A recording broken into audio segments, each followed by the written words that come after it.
What's going on, y'all? Welcome back to another episode of the ReThink podcast. My name is Cameron Friend. I'm Kennedy Mack. And welcome back to another episode. The ReThink podcast is where we want to talk about critical issues that affect you on a daily basis and also give you the tools of nonviolence to learn how to combat these issues in our world. And first of all, I just want to go ahead and say that one of my favorite people is coming on to co-host with the podcast today. Kennedy, thank you for coming on today and helping us with this. Thank you for having me. I'm excited to be here and listen to Erin. Absolutely. It's going to be a great conversation today. I think, Kennedy, it always warms my heart to have an AKA next to me. Just makes me feel like I'm a part of something, you know. Okay. All right, y'all. So we have an absolute treat today. We are going to have an amazing conversation with the one and only Erin Lowry. Erin, how are you doing today? I'm excited to be here. Absolutely. Well, again, people, if you're not familiar with Erin, you're going to get real familiar with her today. We're going to have some really important conversations around finances, investing, student debt. Now, I don't know about you, but those are all issues that affect me on an everyday basis. Every day. Every month, actually, when it comes out of my bank account. Every month. Yeah. You know, I know that we've had a halt on paying some of the student loans back for a while, but Not me. Yeah, we can try to pay those back if we can. I imagine we'll talk about that a little bit today. But anyway, so Erin, just a little brief description on who you are. You are the author of Broke Millennial Takes on Investing, and this platform has helped literally thousands of people. And so just give me a little bit of background information, like how did you even get started? Because I read in your bio, I read on your page that you had a really transformational story that involves some Krispy Kreme donuts. I did. My very first relationship and memory of money happened when I was about 7 years old. Something that's important to know in my family growing up. My parents were never big on just like handing us money, not just handing over the allowance. Oh, if you want to go get something, we had to figure out how to earn it. And I say we because I have a younger sister. And that started young. So I'm 7 years old. And my mom was having the most suburban of things, a yard sale. And I was like, listen, and this was in about 1996. So if people are coming to get like a used Buns of Steel video on VHS from our yard at 6:30 in the morning, I bet they will buy Krispy Kreme donuts from two little girls. I was correct. But what I had to do is I had to go to my dad and say, hey, I have this idea. Could you go buy the donuts for me? I was 7. I didn't have the money to go, the initial startup capital, if you will, to go buy these donuts. I also couldn't get to Krispy Kreme by myself. So my dad drove that morning, got a few dozen boxes, came back. I set up on this little Fisher Price picnic table, had my fanny pack on, which are now trendy again. So that's exciting. And I was ready to go. We sold out fast. And my dad comes over and I have this pile of quarters on the table and I'm so excited. I knew I was going to go to Toys R Us and get 2 Nerf gun Super Soakers because I was totally the kid who stayed at the pool all summer every year. Those were super in at the time, those water guns. And I was very, very excited. And he looks at the pile. Let's say it was $20. And I went, I have $20. And he goes, all right, well, it cost me $5 to buy you the donuts. And then Kaylin worked for you. So that's my sister's name. So you need to give her $5. So actually your net profit is $10. And he didn't just tell me this, he took the money from me. And that was my first experience with like anything related to money. The only other slightly tangential experience was candy tax. When I was a little kid, when we went trick-or-treating at Halloween, we came back, dumped out the candy, and my parents would levy a candy tax and take, mind you, some of the premium pieces out of our haul as a tax for taking us out trick-or-treating and like helping with our costumes. So taxation and net profit were 2 concepts that I learned at a very young age from my parents. Well, that's really interesting. I mean, I don't know. Did you have jobs when you were No. My mom said your only job is school. So yeah, I feel that was pretty much it. You know, I'm from Colorado, so I had like a little like snowplow business or whatever, but there was no tax system. If anything, I just figured once I got all the money, it's my money to keep. So that's a crazy lesson that you learn even that early, to learn about that system and bartering and tax and all that. So that's actually really amazing. So man, we can go ahead and get some. Yeah. So how did that lead you to the book, and how did you get to New York, and how were you able to graduate from college debt free in New York City? So this is all a bit of a winding path, but those initial experiences that I have where my parents really kept teaching me these foundational lessons about money in a way that was really tangential and appropriate for whatever age bracket I was in. Another big thing that they would always do is that if I wanted something, I had to come up with at least 50%, if not 100% of the cost of that thing. So one of the first things I ever remember buying for completely on my own when I was in third grade, clogs were super in. And I remember going to a Payless shoe store, spending $13.95 on a pair of blue velvet clogs. And I was so excited. And I went to a Catholic school and clogs were banned as part of the dress code no more than 2 days later. So it was also like an early experience in wasting your money, because then I also outgrew them like 4 seconds after that. But my mom was like, I'm not spending money on this because I know that you're just going to outgrow these shoes. I don't see value in these, but if you see value in them, you can spend your own money. And these lessons just kept coming like that. And what ultimately happened when I was 18, my parents, going through the college application process, and my parents said to me, you are responsible for 50% of your college education, which is more than so many people have. And I was very fortunate that that was my case, but I was a brat. And I did not recognize that I was fortunate that that was the case, because the school that I went to, everybody I knew, their parents were paying the full freight for them to go to college. So what you grow up around is normal to you. So I start door slamming and pouting and being really upset that I have to come up with 50% of my college education. Because what my dad did was write up 2 different bills for how much it would cost for me to go to college. One was the school that I wanted to go to. And if I had to pay for that one 50%, I would come out with about $70,000 worth of student loan debt. And for context, I wanted to be a theater and journalism double major. So not super financially viable careers.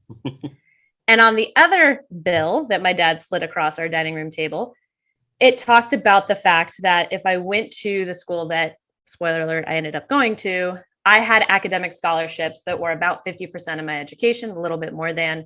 So if I held those all 4 years, I would be able to graduate debt-free with my parents' help on the other 50%. At 18, my parents had done such a good job of explaining how to think critically about money that I was able to have the foresight to recognize you want to be in 2 careers that are slightly impractical financially. So it would behoove you to not have student loan debt when you graduated college, because otherwise you're going to just have to get a job and start paying off those loans. Because I had an understanding of how the system worked, that gift of financial literacy was incredibly critical for me, because I was able at 18 to make that kind of a decision. And I gave up going to my dream school so I could live my dream life. And I thought about that short-term sacrifice for that long-term gain. And I went to the other school, ended up being able to graduate debt-free. I did marry somebody with over $50,000 of student loan debt. So don't worry, I got mine in the end when it came to the student loan front. And I have helped pay off more than 50 grand of student loan debt. Yeah. But I personally was able to graduate debt-free. And I knew at that time when I went into college at 18 that my whole dream was to live in New York City. That's really where I wanted to be. So I really fixated on being able to put myself in a position to get there, which is, again, why I knew I wanted to graduate without debt. And I moved here in the summer of 2011. I had a job working at the Late Show with David Letterman. I also worked at a well-known mermaid logoed coffee chain.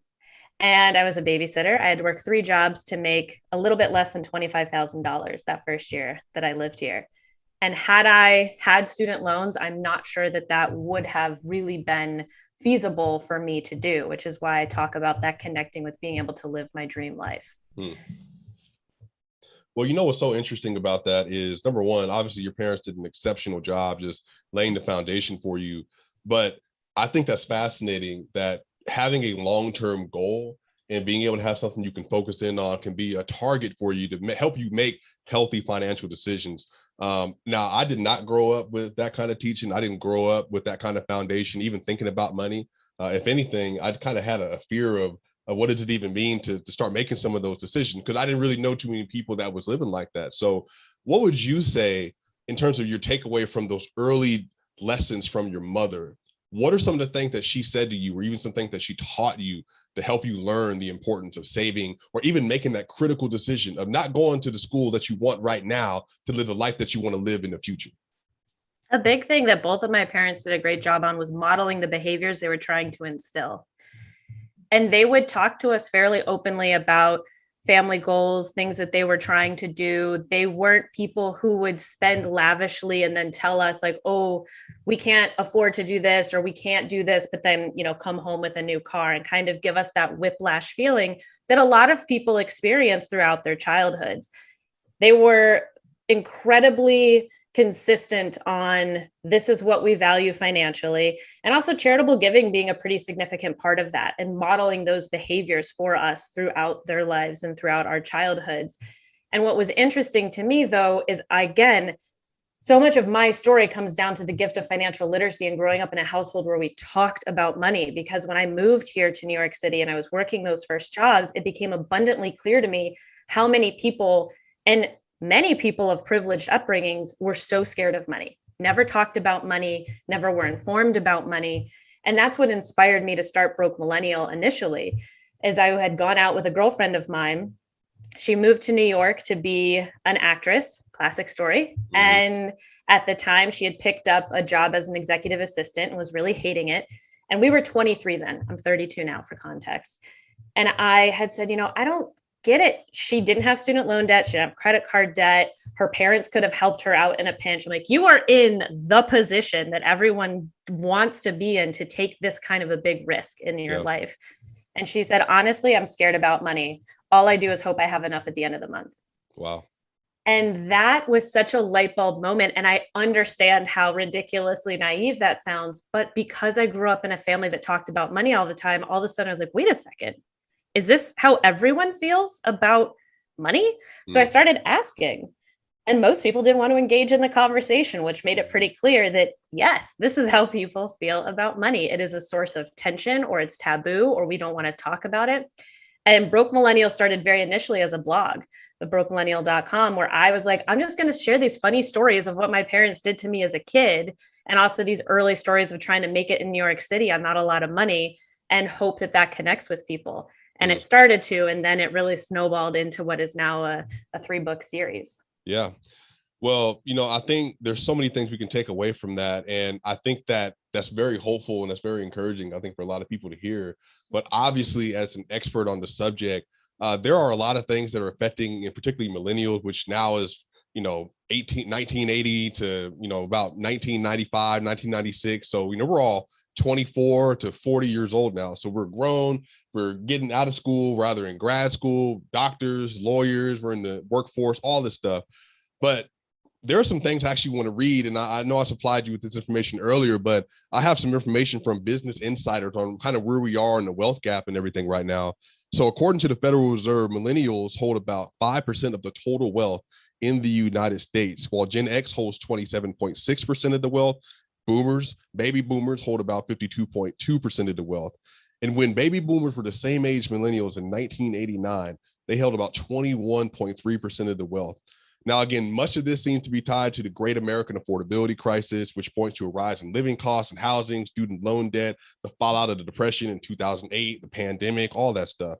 So for you, why do you, based on the information that we have, why do you think that millennial and also Gen Z, why do you think that we are struggling so much financially in the world that we live in now? I mean, affordability obviously being a huge factor. How many of us have heard from a boomer at some point in our lives, like, when I was your age, I had a full-time job and paid for college, blah, blah, blah. Okay, great. You could. You know how much college costs these days? Yeah, exactly. Way more expensive. Even if you go to state school, community college, and transfer, there are ways to try to make it more affordable, but it is still significantly more expensive. And the wage stagnation that we have faced, wage has not kept up in the kind of way that they were getting paid in, mind you, one of the best economies the United States has ever seen, when the biggest, in the 80s, and early 90s, when a huge chunk of the boomers were coming up, that was an unprecedented type of economy that they were getting to experience. And if you're building wealth in tandem at that time, that's also a completely different scenario than so many of us have. But I also look at how much for so many of us as millennials, some of this is a huge gap in our education. Wow. And because of the fact that we are never really taught about investing, we are never taught about how to take control. We are never taught the rules of the game that we are just thrust into. All of a sudden, you're a quote unquote adult and you're supposed to just understand. And it can feel shameful or embarrassing to have to ask these questions, even though it really shouldn't. You're never taught these things. So, of course, you don't know how to immediately open up a 401k and select investments. Of course, you don't know that. Whoever taught you how to do that? But then it feels embarrassing because it's like, well, I'm an adult. I guess I'm supposed to know how to do this. Mm-hmm. So then there's a combination of you get access to certain wealth building tools at certain inflection points in your life. So if you have a traditional job, which by the way, I don't. So for anybody who doesn't, we can have that conversation in a second. But if you have access to like an employer matched 401k, you're also thinking about the fact that my rent keeps going up. I have student loans. I have all of these other critical things that are part of my budget. I can't afford this right now. And then so many of us have pressed pause on investing for our future. Or in my opinion, some people get bad advice and hear things like you shouldn't be investing at all until you're completely debt free, which frankly is just bad advice. Because especially if you have access to an employer matched 401k, or you have the ability to put even a little bit of money into an IRA, you are not just saving for retirement, you're investing for retirement. And you should be investing early. Little bits add up. The biggest advantage you have as an investor is time. So if you wait until your student loans are paid off, which could be 30, 35, 40, you have lost decades worth of time for those little bits to be compounding and growing. So there's just so many reasons that millennials, on top of which graduated into a Great Recession, finally got our footing. And then a global pandemic came back around, full industry shut down. It feels a lot like we can't catch a break if we're being totally honest with ourselves. And I don't know about you, Kennedy, but I mean, you're obviously educated as well. Do you feel like the investment that you made in the school, like, do you feel like that actually was worth it based on what you had to pay and everything to do it? Yeah. So I knew that spelling was the only place that I wanted to go. Did I know the cost? No. Was I worried about it? No, because I knew that's the only place I wanted to be. Hindsight is always 2020. Yeah. I don't regret it. Looking at my bank statement, I do a little bit, but I know, you dropped a lot of knowledge. So you mentioned education privilege. So the people who aren't privileged and don't have the option to have the education, what are some tips that you could provide to those people? So the first thing that I always like to say is no matter where you stand right now, the key part is this education bit, and to allow yourself to be vulnerable enough to be asking the questions, but also find a resource that is compelling and speaks to you. The beauty of the way that personal finance education has started to really go through an evolution lately is it doesn't have to be people who look like they come from a 1980s sitcom version of what Wall Street is. It doesn't have to be old white men that's giving you this information. It can be people who have gone through your lived experiences, who have written books, have a podcast, have Instagram accounts. Now, always vet information that you're getting, especially if you're getting it on Reddit, on Instagram. And hey, I'm on these places and I'm giving information too. But as someone once told me for one of my books, that information is worth as much as you paid for it. So just always make sure that you're vetting against multiple sources when it comes to getting, especially like investing information. They don't know you. They don't know your situation. Don't just blindly take investing advice from somebody on the internet or on the TV. But a big thing to me is starting with the knowledge part of it.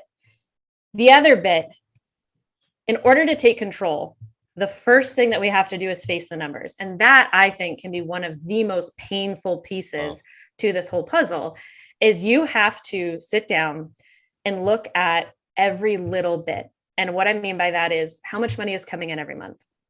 What are all my monthly bills? How much do I need just to meet my baseline necessities? So rent or mortgage, transportation, so whether that's your auto loan, gas, MetroCard, whatever it is, medicine, health insurance, possibly childcare, food on the table, utilities paid, all of those expenses that are your bare essentials. How much do you need to just meet that number? How much is coming in? are you even earning enough to meet those basic needs is really the first starting point. Then beyond that, we also want to start analyzing the debt. So we want to be looking at how much money do you have to a debtor? Like, what is the name of the lender? How much is due, that principal balance, that big number that's on the page? What is the minimum monthly payment that you have to pay? What is the interest rate? That's really painful to go down and write through all of those numbers. It's much easier to just throw the minimums at things and not have to think about it. But I mean, I got, Netflix subscriptions, HBO, Yep. all that other stuff. And that just comes out every month. I never look at it. Exactly. Right. I just canceled after 6 months of having an auto alert on my phone as a reminder to cancel. I just canceled like Paramount Plus because I got it for the Meghan and Harry interview with Oprah, and I just kept forgetting to cancel it. Everybody has little ways they waste money, guys. So don't feel bad about that. Yeah. Literally, this is my job and I still do it. But it's also just about making sure that you have all of the information in front of you to make a plan, especially when it comes to debt and talking about debt repayment. You cannot make an actionable, helpful plan if you do not have that information in front of you. A big part to me too is don't sit in any of the guilt or shame about how it happened. Let's acknowledge how it happened. Let's look at how it happened so we try not to repeat. Can you repeat that, please? So we can have that again. Can you repeat that again? Please do not sit in the guilt and shame about how it happened. I think too often that's a big part of this process is people just, it's so painful to look at the why. Let's just address that it's happened, analyze it in just enough to know the why it happened. So maybe we can correct that for the future, but then let's time to release that feeling and we're moving on because we're making a plan and we're going to put ourselves in a better position. It's not helpful to constantly be in a shame cycle when it comes to money. And if anything, that's just a detriment to yourself and your learning experience. Next, really, is starting to figure out what kind of plan is going to work best for you. There are so many resources online about looking at ways to pay off debt. This applies to student loans and it applies to credit card consumer debt. You can kind of put them all in the big pile for debt payoff. But the two big methods that you can look up, one is called debt snowball, one is called debt avalanche. The basic difference, debt snowball, smallest balance due to largest balance due. Always pay your minimums. If you miss a minimum, stuff's going to collections and we don't want that. But any extra money, you're going to start throwing at that smallest balance first. The whole idea behind this is that it's easier to pay off that smallest balance faster. So you get a little win. It's that boost of energy and excitement. You can keep motivated to move on. On the flip side, debt avalanche focuses on interest rates high to low. Technically, you save the most money doing this way because you knock out high interest rate balances first and then move on. But if you're not motivated that way, if you're going to be motivated by getting that little win up top, do snowball. If you're like me and you totally geek out over the numbers, avalanche is going to work for you. Or maybe a hybrid of both. I don't care what method you use as long as the debt is getting paid off. But on that topic, we all mess up in our money journeys. All of us at some point will stumble, we'll make a mistake, something will happen. My husband and I got a $65 parking ticket today because we forgot to renew the inspection on our car. Like things happen. It's really important in that moment too, that you don't just think, oh, screw it, I'm not going to do this anymore. This isn't worth it anymore. Again, with the forgiving yourself, releasing it, adjusting what you need to adjust and moving on. Well, go ahead, Kennedy. I was going to ask, we live in a society where, social media is so prevalent. And, you see your friends in Jamaica, Greece, Italy, paying for Starbucks, paying for Paramount Plus. We don't talk about the sacrifices that have to be made. So like, do you have any suggestions on, how to, balance that sacrificing and saving and paying off student debt? Yeah, a couple of things. First of all, mute is a powerful thing on Instagram. Yeah. Oh, she said the mute button. Hey, look, my friends they in Bora Bora right now. Look, I'm gonna have to put y'all on mute for a while because I can't join that trip. Yeah. Truly, I have muted and not unfollow because that looks aggressive, especially if it's a good friend. They don't need to know they're muted. Just mute them. Particularly if there is a group trip that you had to opt out of for whatever reason, or a wedding or a bachelorette party or what have you, mute it. When it just comes to social media, that's just one easy way to opt out for yourself. I have two tandem things for you to consider in this. One, It is so easy to let other people spend your money. Mm. So easy.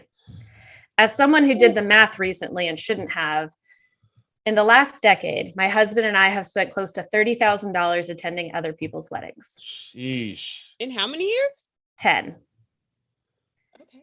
And it's really easy for that to happen because especially we're in the COVID wedding boom right now in 2021. And I live in New York City. No one gets married here. Just to travel to a wedding, pay for a hotel, pay for a dog to get boarded, buy a couple of meals, give a gift, easily $1,200 to $1,500 a pop. That's assuming we're not in the wedding and not paying to go to a bachelorette party, a bridal shower, Got to pay for the dresses, got to pay for the tux, got to pay for all the stuff, the gifts and all that. I mean, I get it. Wow, that's crazy.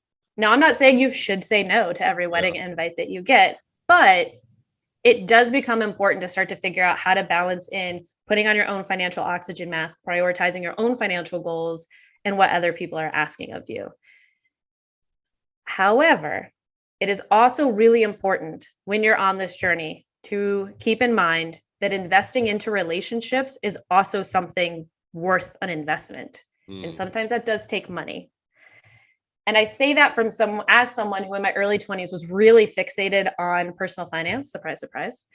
And I would say no to things all the time. If there was an opportunity to pick up a shift at Starbucks, to babysit, to do whatever, or if it was just like, I don't value that, I don't want to pay for it, I would say no constantly. And you know what happens if you say no? People stop asking. And I only say that as a little bit of a warning to figure out how to balance for yourself, either one, providing an alternative. So your friend comes to you and says, let's go do a boozy brunch on Sunday. And you say, I really want to spend time with you. But instead of doing bottomless brunch, what if we got a bagel and went for the walk in the park? Or what if you came over and we made brunch at home and did our own mimosas? So much more cost effective. But Erin, I have a question right there for that. Cause that, I feel like that speaks right. Cause we in the middle of Atlanta, right? So that speaks right to where we are, where we're living, the culture we live in. And I'm just going to go ahead and say it. We got a flued out culture we got to worry about. We got the brunch culture we got to worry about, where everybody got to flex. You got to wear your brand new shoes. You got to wear the chain. You got to wear the clothes. You got to go out to here. You need to go get your steaks. You need to go get your seafood. You got to do all this stuff. And there's pressure that comes with that. And especially, you know, if you're trying to mingle, meet people and all that, there's like expectations that come with it. So what would you say to people that are in that place where they're saying, you know what, I want to make better financial decisions, but I still really feel this societal pressure to keep up with the Joneses and at least even look like I'm keeping up with the Joneses. And I'm really afraid to say that I can't afford to do it. And you're single, so you want to go out and meet people. Let's talk about that, Erin. Throw that part in. What if you single? Hey, matter of fact, what if you single and then you the person that got to pay for everything? Let's talk about that part too. Yeah. Okay, first I feel so attacked because my sister yesterday, who is single, was asking a dating question and looked at me and my husband went, you guys aren't any help. And it's true because we have been dating for over a decade. So Tinder wasn't even a thing when we started dating, for context. However, I very much can empathize from the business perspective, from the making friends perspective. I live in New York City, also very similar culturally in terms of the scene is to be out, like drinks and meals, and this is how we go out, this is how we socialize. Same here. There's a few things. When it comes to keeping up with the Joneses, you have to decide, is this something that I actually care about and that I prioritize or that I feel pressure to do? That's a big consideration anytime you're spending your money. Is this something that I actually value, or am I feeling pressure to value this thing? If you start to ruthlessly prioritize what you actually value and how you spend your money, you will be shocked how much richer your life starts to feel. Like, I am somebody who will push back a little bit on the indulgent happy hours and dinners. I'll do it maybe like once a month with some of my girlfriends, but I reroute that money for really nice vacations, some of which are with friends, but that is because I actually really value the travel. I don't so much value the $100 brunch. But if you do value that and you're like, but I'm going to cut XYZ other places in my life, that's the part to remember. You can have really lavish areas of your life as long as not literally every section of your life is being lived that way. So where are you willing to make the trade-offs is the big question. The other part too comes down to vulnerability, and how vulnerable are you willing to let yourself be with the people that you consider close friends of yours? And also maybe even not. Like talking about dating. It was interesting when I was writing my third book, I interviewed a lot of people about this topic on all sorts of different periods in their lives. And one was a couple that I interviewed who have been married for like 20, 25 years.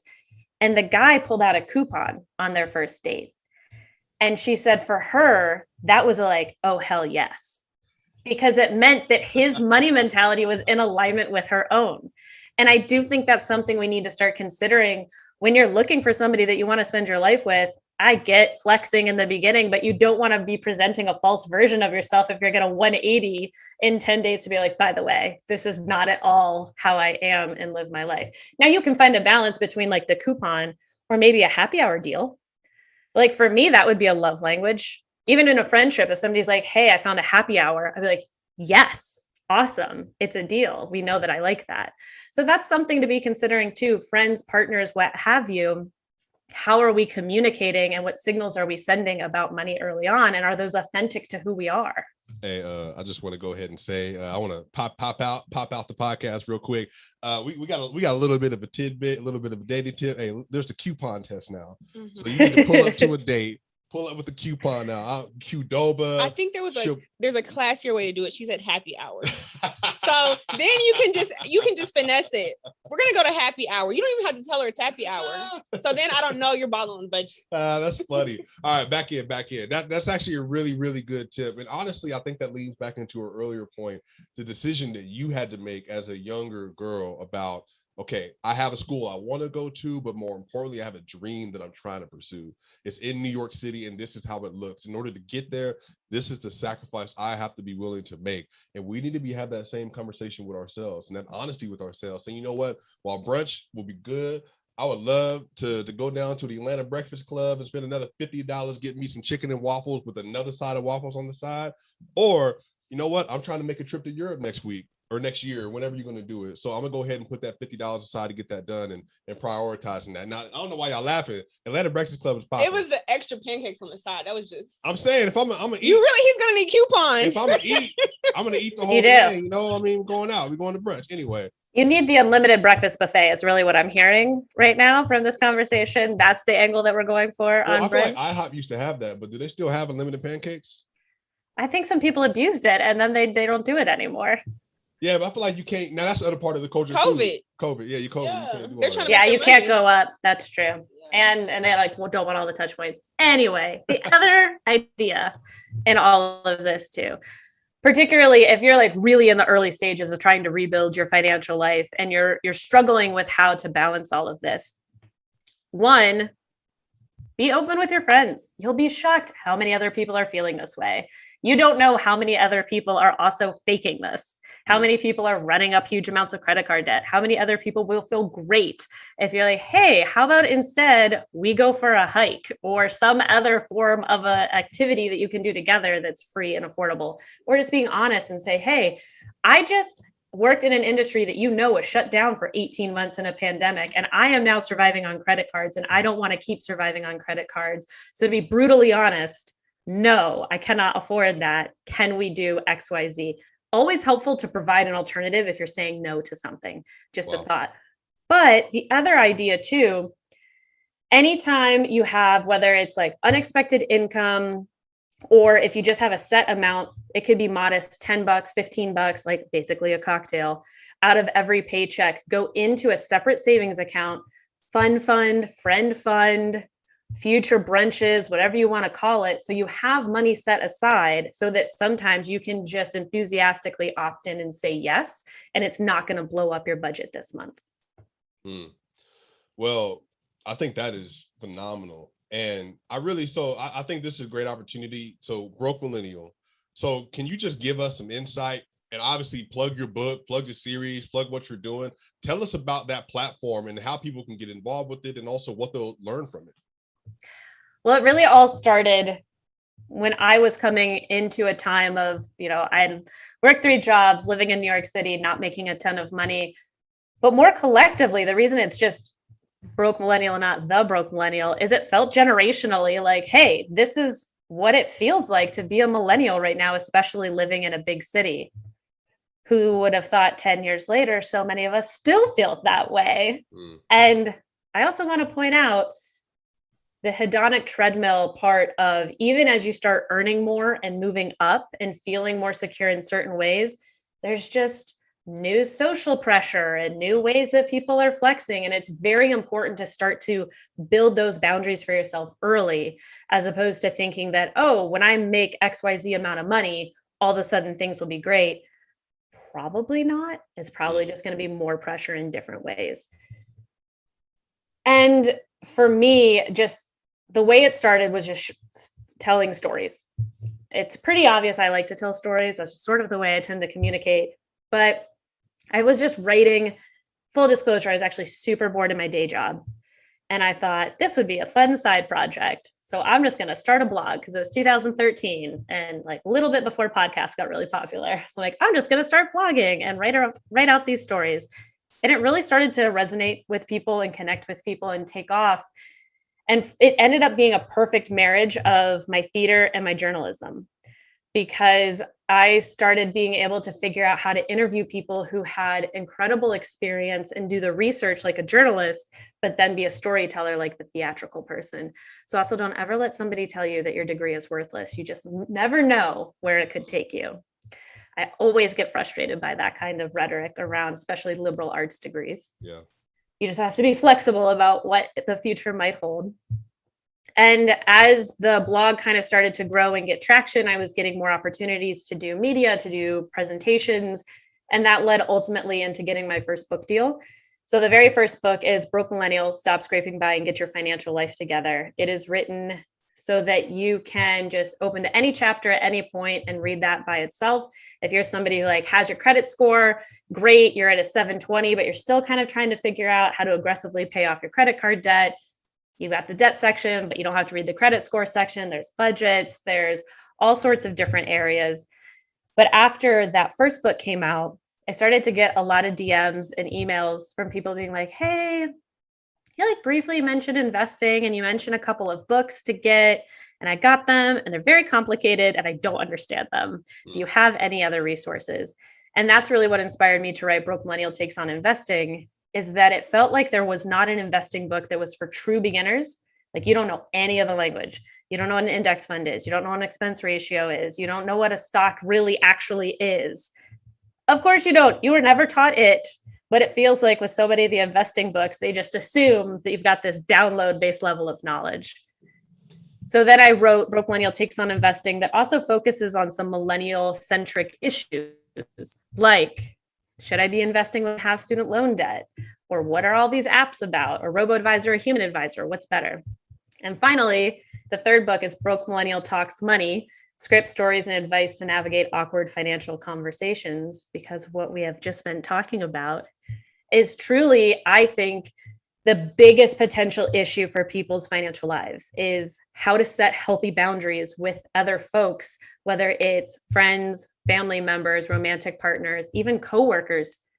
And so the book is split up into those 4 sections: work, family, friends, and romance, and how to navigate all of those money conversations, because it is so easy to either let other people spend their money, or when it comes to family dynamics as well, not having the information early about, are you your parents' retirement plan?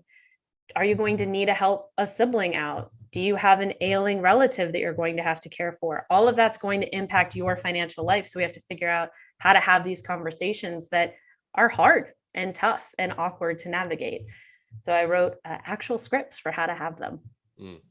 So I think you mentioned, not having a traditional job, and more millennials are moving into that space of entrepreneurship. What do you tell them to, they're not able to invest in a 401k?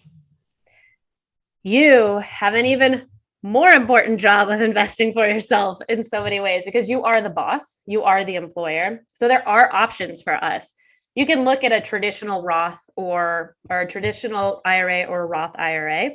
Those are options that work just like a 401k does, but they're maxed out at a fairly low limit. It's about $6,500 right now, I believe, this tax year, which in the start sounds like a ton of money, but as your business expands, you're going to want to be able to put more than that away. For reference, people can put $19,500 into their 401ks. I believe is still the number. It might have bumped to 20. So that's a huge difference between what people can put in a 401k and a traditional or a Roth IRA. So for us self-employed people, there are a few other options.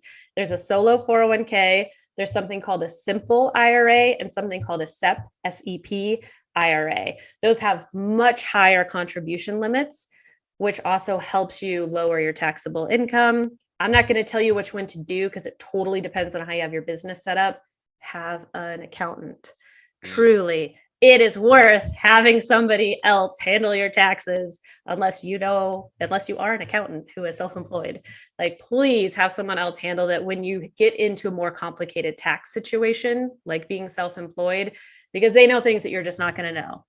And I think it's just much easier, especially if you end up with like 15 different 1099s like I did last year. And my accountant was pulling his hair out about how many different things I had, but I didn't have to handle it. He did, which is great. And then they can also give you the guidance. And when it comes to finances, that's another big thing to consider. There's a certain amount that you can bootstrap yourself, that you can handle yourself. But at what point do you want to have somebody else help you? And when you do want someone else to help you, the thing I want you to look for is a certified financial planner, a CFP. When it comes to financial advice and financial advisors, fortunately, it's not as heavily regulated as we would like to see. A lot of different people can call themselves financial advisors. So you really want to make sure that the person you're working with is certified in a particular way, that you can do something called go to broker check and put somebody's name in and see if there's any nefarious activities or black marks on their history in terms of what's happened. If you put in the name Bernard Madoff into broker check, you can see that it actually works. And a certified financial planner, the reason I always recommend CFPs, a few things. One, they actually have a certain amount of education requirements that they have to pass, and then a really hard test in order to be a CFP in the first place. They have to have continuing education credits that they get. And then most importantly, they are something called a fiduciary. So there's two different standards, fiduciary and suitability. Fiduciary means they are legally bound to do what is in your best interest. You would think that any financial planner would have to do that. Unfortunately, some are suitability, which is it doesn't hurt you. Very different standard than what is best for you. So always look for a fiduciary. And I personally like the fee-only structure. Anytime you work with somebody, period, really, but especially when it comes to your money, anytime somebody is handling your money, you need to understand how they get paid. Because that could impact what they do with your money. If they're earning commissions, that could make a really big difference on how they're investing for you. So CFPs, you could have the option to work with a fee-only planner. So it's just a straight, this is the fee, this is the cost. They don't get commissions for selling new products. That really simplifies the relationship. Wow. Well, there's some key takeaways there. I mean, debt snowball, debt avalanche, getting a certified financial planner, the fiduciary, I mean, all that stuff. So we'll actually get all this information from you as well. But again, you can actually get all this information from her, especially on investing with Broke Millennial Takes on Investing. So I believe we have one more question to ask her about. So obviously this is the King Center. You know, we are the Center for Nonviolence and Training and Education. The King Center was established in 1968, the year that Dr. Martin Luther King Jr. was assassinated by Mrs. Coretta Scott King. And so I have a question for you. Again, it might not be, there might be. Has Mrs. Coretta Scott King, have you found that their work has impacted your life? Now, it could be directly with this area, with finances and economics and helping people save money, or really just in general, if they have affected your life at all. So have they have any impact on some of the things you've done? When I truly think about that legacy, one of the big things I think about is the idea of inclusivity overall, and like how we communicate with each other and working to be inclusive. Personal finance, in my opinion, is an area that could really use an overhaul in that department. And I think for me, one of the tenets that I take away is anytime I'm writing an article, working on a book, planning a panel, I always ensure that a diversity of voices are included in that work because it makes for a much more interesting, rich tapestry. And also, as I mentioned earlier, you only know the life experience that you've grown up with. Like, you only know what you know. You don't know what you don't know, which sounds like a silly way to put it, but it's important to recognize that other people are coming from different lived experiences, and that my way is not always going to be the way that resonates. And I have to then be humble enough to acknowledge, here are other resources that you can go to. And so looking at the legacy of partnership and inclusivity and bringing people together in just a completely healthy, happy, holistic way is really what I personally think about. Wow. Well, Erin, this was an amazing episode. I know there's crazy takeaway. You know, we're going to make sure we give a plug to your series. That way people continue to learn. They have more questions, more information. They can speak directly to you. Look, we definitely will have to do something again in the future, because I feel like I learned a lot. You feel like we can do a private session, because I have student loans and I need to work it out. Facts. I still want to take the vacations. You can have the balance. It's just about what the trade-offs are. That's hard, but I'm listening. I listened. Well, Erin, thank you so much for taking time with us today. This was an amazing episode, and so we will be back with another episode of the ReThink podcast here soon.